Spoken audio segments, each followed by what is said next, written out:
Welcome back to Late Night Convos with my big black therapist. All right, so tonight we're reframing something. You're not clingy. Your needs are just not being met.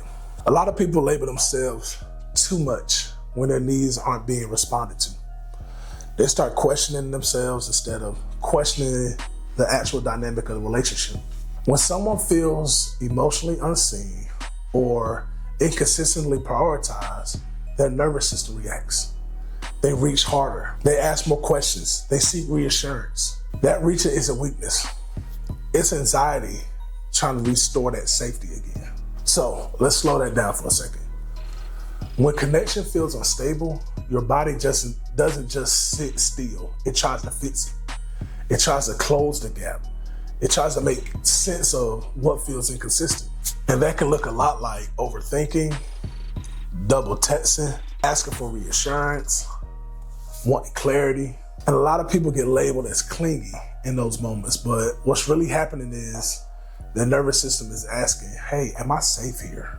From an attachment standpoint, anxious behaviors often stem from inconsistency, not from someone being inherently too much, but from not getting enough stability within that relationship. When responsiveness feels unpredictable, your anxiety begins to increase. When responsiveness is steady, your anxiety decreases. So when someone says, I feel needy, I don't automatically agree with that. I first assess the environment. I ask, are your needs excessive or are they just unmet? Because there's a difference. Unmet needs create a pursuit.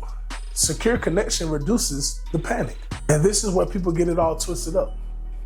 They try to suppress their needs instead of understanding them. They try to be less emotional instead of asking why they feel emotionally activated in the first place. Now, hold on now. Let's be clear. This doesn't mean every behavior is healthy. There's still work to be done. But we don't shame the signal. We try to understand it first. If I were working with a client in this space, I'll probably focus on two things. First off, clarity. Let's clarify what's going on, and then let's regulate. I recommend, hey, clarify these core needs. What do you actually need to feel secure? Is it consistency? Is it reassurance? Is it communication? By you being able to articulate and communicate those needs directly, you're not testing them, you're not hinting at them, you're saying to them clearly, this is what I need. You're also assessing your partner's responsiveness, not just what they say, but what they do consistently. And build self-soothing skills, because sometimes the work is relational and sometimes it's internal.